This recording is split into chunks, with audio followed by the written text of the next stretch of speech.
माननीय सदस्यगण, मुझे श्री भारत भूषण बत्रा विधायक एवं श्री वरुण चौधरी विधायक की ओर से हरियाणा नगर निगम संशोधन अध्यादेश 2023 का हरियाणा अध्यादेश संख्या 2 की डिसअप्रूवल का नोटिस मिला है। अब श्री भारत भूषण बत्रा विधायक अपना प्रस्ताव प्रस्तुत करेंगे। Honorable Deputy Speaker, sir, I beg to move that this House disapproves the Haryana Municipal Corporation Amendment Ordinance 2023, Haryana Ordinance number 2 of 2023 as promulgated by the Governor of Haryana on 12th May 2023. प्रस्ताव प्रस्तुत हुआ कि यह सदन हरियाणा नगर निगम संशोधन अध्यादेश 2023 का हरियाणा अध्यादेश संख्या 2 12 मई 2023 को हरियाणा के राज्यपाल द्वारा यथा लागू को निर्नुमोदन करता है। That this House disapprove the Haryana Municipal Corporation Amendment Ordinance 2023, Haryana Ordinance number of 2023 as promulgated by the Governor of Haryana on 12 मई 2023। माननीय सदस्यगण, अब माननीय शहरी स्थानीय निकाय मंत्री प्रस्ताव पेश करेंगे कि हरियाणा नगर निगम संशोधन विधेयक पर तुरंत विचार किया जाए। ये दोनों क्लब जरूर हुए हैं और अकॉर्डिंग टू रूल्स पहले डिसअप्रूवल पे आर्गुमेंट्स होगा, वो आर्गुमेंट्स खत्म हो जाएगी और उसके बाद वो ऑर्डिनेंस की बजाय बिल पेश करेंगे। अभी क्योंकि ऑर्डिनेंस तो गवर्नर ने कर दिया, तो अब हम उस पर डिसअप्रूवल के ऊपर आर्गुमेंट्स होगी सबकी, उसमें मैंने मूव जरूर किया है। पर इसमें एवरी मेंबर कैन स्पीक, सत्ता पक्ष के भी बोल सकते हैं, विपक्ष भी बोल सकते हैं कि जी अप्रूव होना चाहिए, हम कहते हैं डिसअप्रूव।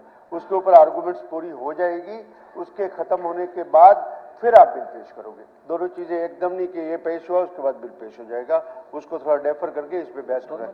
ये रूल्स नहीं, इकट्ठा इसके ऊपर जब ये बिल पेश होगा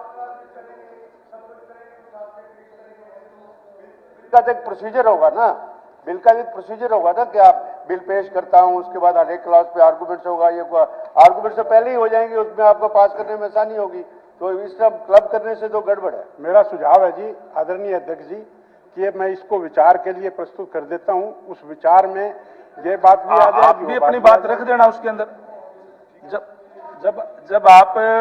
जब ये इस पे चर्चा में आप हिस्सा लेंगे तो आप वो बात रख देना। ऑर्डिनेंस कर बिल पहले, अगर इस ऑर्डिनेंस को हाउस डिसअप्रूव कर देगा फिर क्या होगा?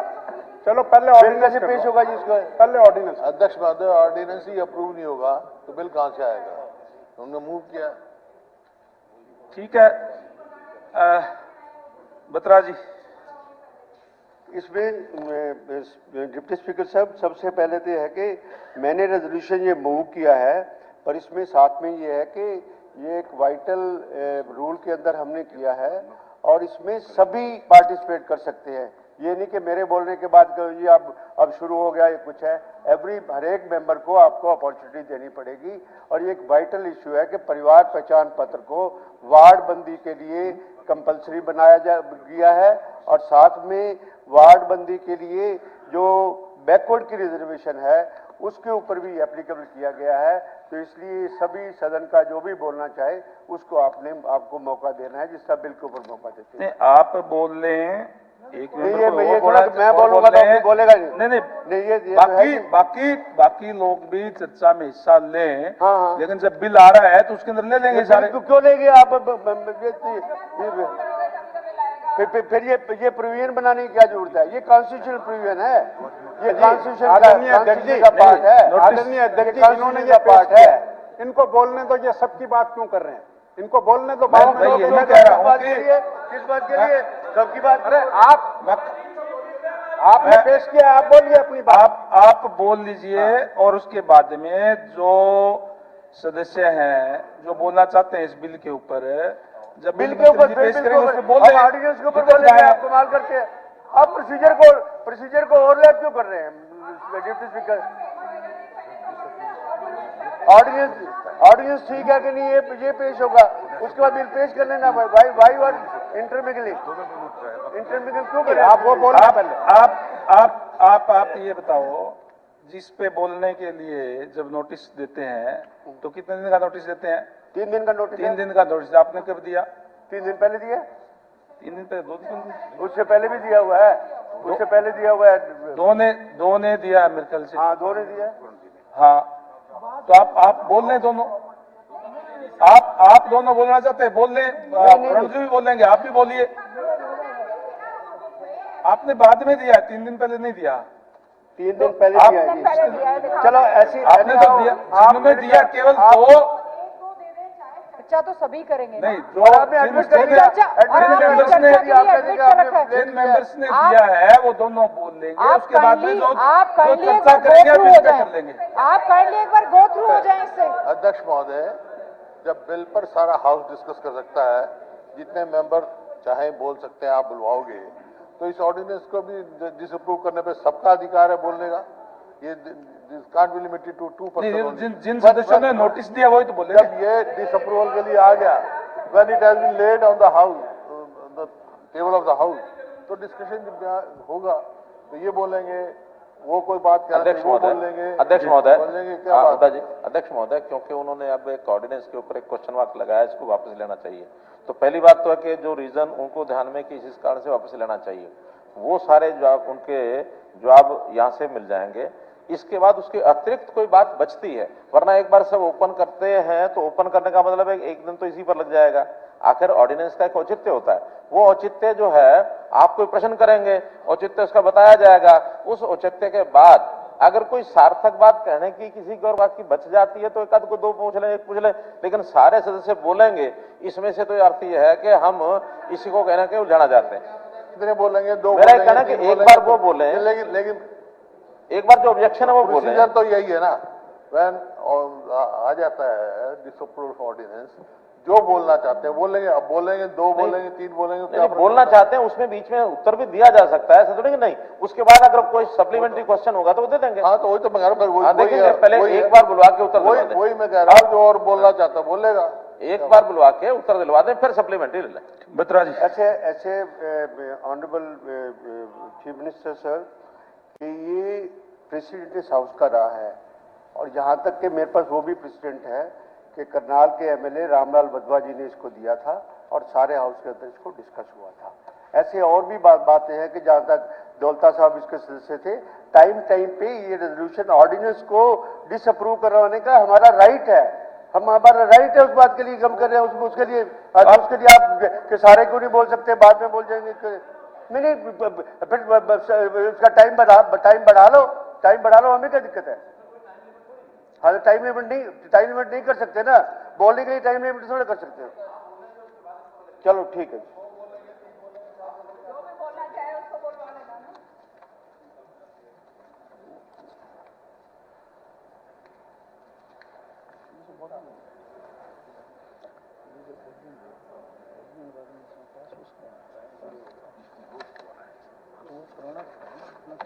मिल गया थोड़ा पहले भी स्पीकर साहब इस सदन के अंदर रहे हैं और काफी बार इस बात को कहा गया था, और ट्रेडी बेंचेस को भी, ट्रेडी मिनिस्ट्री को भी कहीं कहा गया कि जब भी कोई ऑर्डिनेंस आता है, आज जिस ऑर्डिनेंस के डिसअप्रूवल के लिए, और या कोई बिल आता है, अमेंडमेंट बिल आता है, तो ओरिजिनल एक्ट का कंटेंट साथ में देना चाहिए। कोई देता ही नहीं है किसी हालत में। अब ओरिजिनल एक्ट हम पढ़ेंगे, साथ में पहले सप्लाई हो जाए तो उसमें कोई दिक्कत वाली बात नहीं आती। अब ये है कि मैं बताऊंगा आपको कि ओरिजिनल एक्ट जो है, पहले 1994 का कॉर्पोरेशन एक्ट, वो क्या कहता है इस बारे में, ये कर fixation of the seats of the corporation, wards reserved for the members of the scheduled caste and backward classes shall, as far as practical, to be located in the area where the proportion of their population to the population of the corporation is the largest. Here, population means population as ascertained locally by the staff deputed by the commissioner after going from door to door in the corporation. ये पहले कानून था sir, और साथ में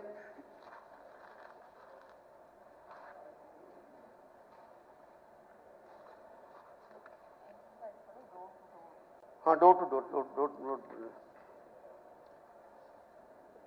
reservation of seats के बारे में भी इसके अंदर प्रोविजन है सेक्शन 11, जिसमें 2 सीट्स इन द कॉर्पोरेशन, क्योंकि कब उसका शेड्यूल कास्ट के बारे में तो हम बोल नहीं रहे हैं. 2 seats in the corporation shall be reserve for the person belonging to backward classes which shall be allotted to in such wards as having maximum population of the person belonging to the backward classes. ये हमारा पहले कानून था और ये कानून 1994 से आज है, और आज इस कानून को परिवर्तन करने की क्या जरूरत पड़ गई, क्या उसमें कमियां आ गई, क्या पहले इलेक्शन नहीं होते थे, क्या पहले बैकवर्ड की रिजर्वेशन नहीं होती थी, क्या पहले रिजर्वेशन नहीं होती थी. आज के दिन में क्या कर दिया कि इस ऑर्डिनेंस में आपने परिवार पहचान पत्र को, एससी की रिजर्वेशन होती थी, बैकवर्ड की नहीं होती थी. 1994 में कॉर्पोरेशन एक्ट आया है, उसमें ये लिखा हुआ है जी.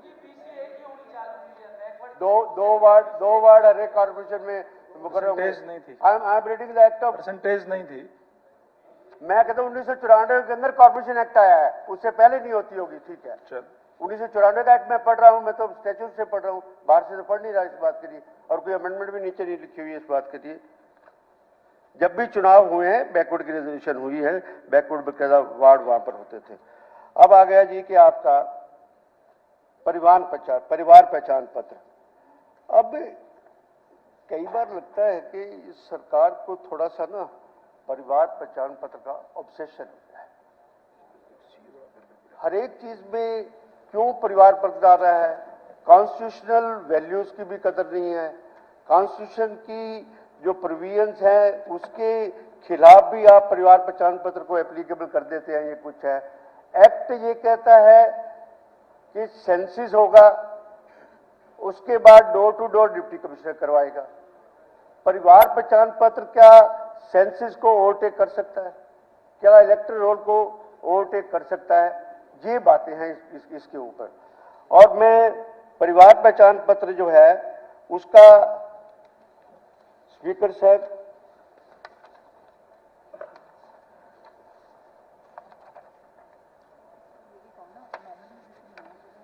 हमने वो कर दे, वो तो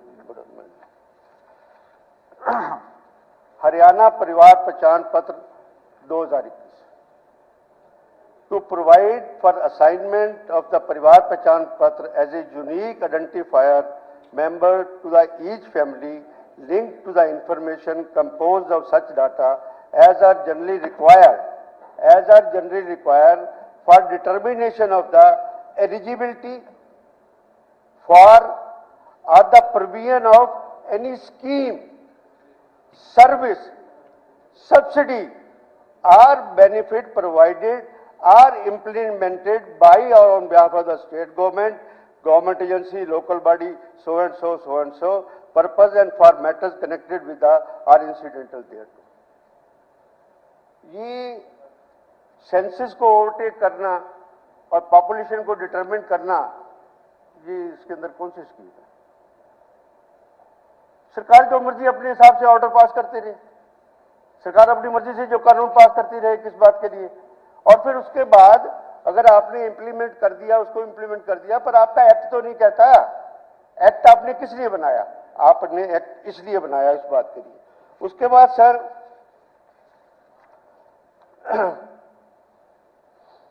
सर्विसेज को डिफाइन किया गया है. Section 2U.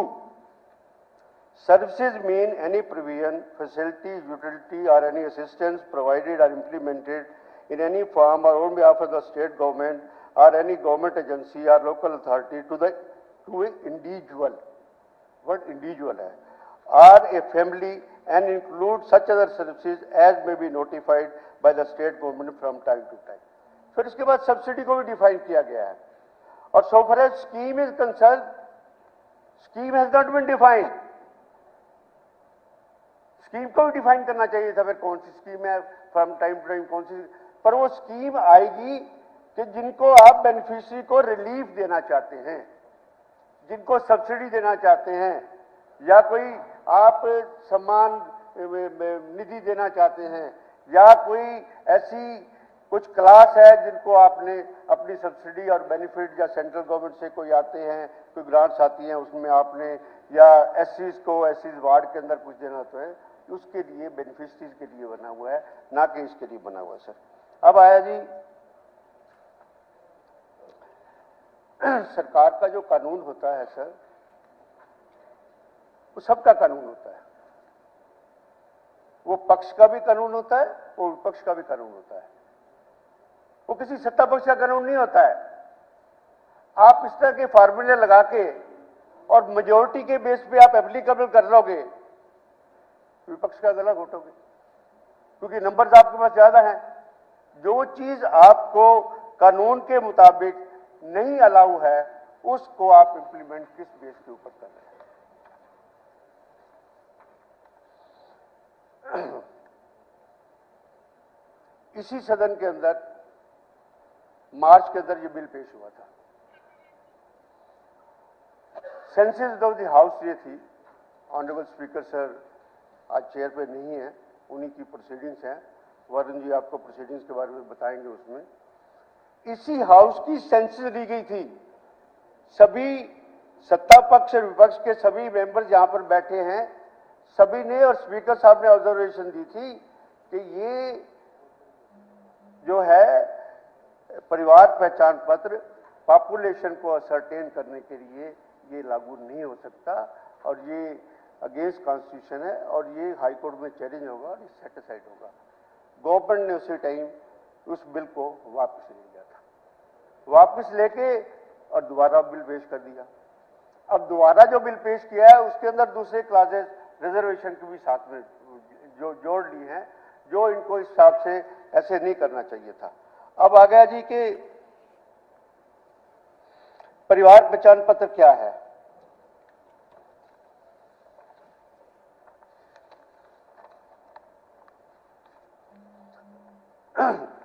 Purpose of the परिवार पहचान is identification of the eligible families for purpose of receiving benefits under a scheme, service, subsidy, not determining the population of the state.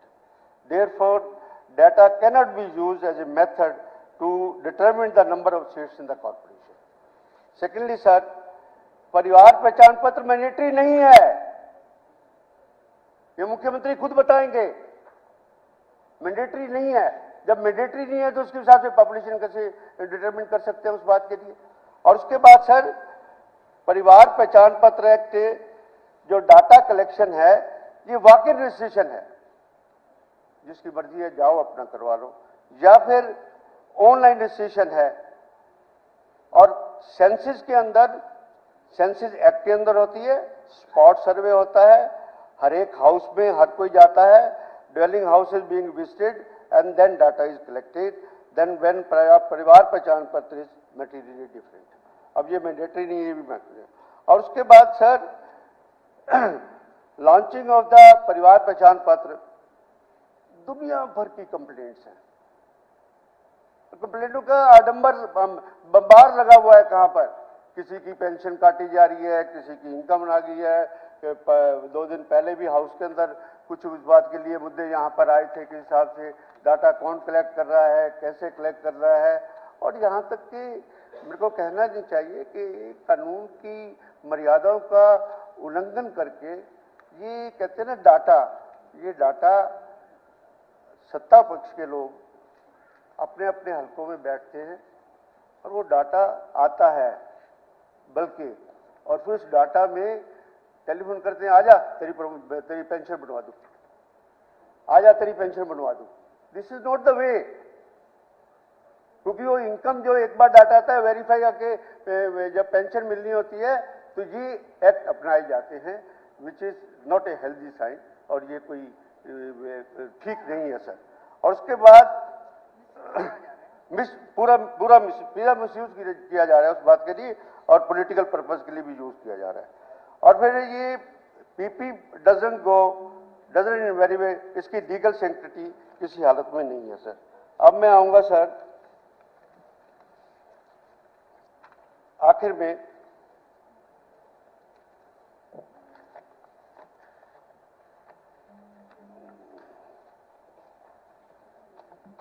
Constitution पढ़ा था,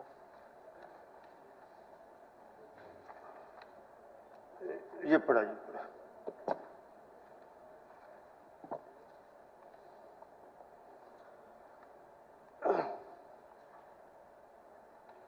ये honourable हमारे स्वर्गीय राजीव गांधी जी के समय में ये रिजर्वेशन जो थी पंचायती राज भी और म्यूनिसिपल कमेटी में दी गई सिस्टम, और ये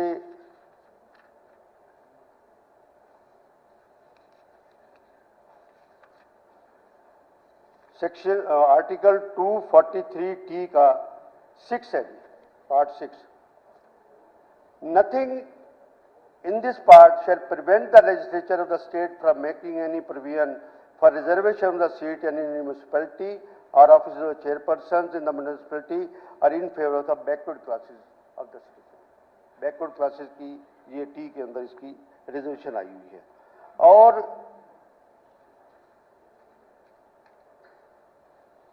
एक बहुत बड़ी इंपॉर्टेंट बात है, आर्टिकल 243 ZA, क्योंकि ultimately it is related with elections. मुख्यमंत्री कह रहे थे कि ये वोटिंग थोड़ा करवा रहे हैं हम, it is related with that, क्योंकि पॉपुलेशन बनेगी, पॉपुलेशन के बाद वार्डबंदी होगी, उसके बाद एलिजिबल वोटर आएंगे, सब कुछ आएंगे, उस हिसाब से होगा। तो ये सारा का सारा स्टेट इलेक्शन कमीशन का काम है, ना कि परिवार पहचान पत्र अथॉरिटी का काम है। ये अथॉरिटी का काम नहीं है किसी हालत में, ना ही इस एक्ट का काम है। ये तो इलेक्शन टू द म्युनिसिपैलिटी, ये स्टेट इलेक्शन कमीशन का इसमें सारी कार्रवाई है, और ये कॉन्स्टिट्यूशन के अंदर ये चीज।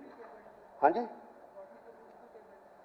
वो तो अगला आएगा ना टॉपिक, वो तो कल करेंगे, नहीं उस पर बात, उस पर कर दिया तो फिर कहेंगे उस पर क्यों बोल रहे हैं कुछ। अब एक बड़ा जबरदस्त मामला आया कि कॉन्स्टिट्यूशन कहता है, पुराना एक्ट कहता है कि बैकवर्ड क्लासेस की रिजर्वेशन होनी चाहिए। अब सरकार को इस बात का जवाब दे, इन्होंने ऑर्डिनेंस में ये कह दिया कि बैकवर्ड कैटेगरी ए के लिए सीटें रिजर्व होंगी, where as constitution says backward class. ये भी कहां से लेके आ गए? इतने ही अगर भले हैं आप तो फिर भले हो के इतना तो फिर SC-A और SC-B भी कर दो, उसके लिए भी कुछ सेक्शन डिमांड करते हुए किस बात के लिए? ये कौन सी राजनीति का हिस्सा है कि आप बी का तो जिक्र नहीं करो कहीं पर?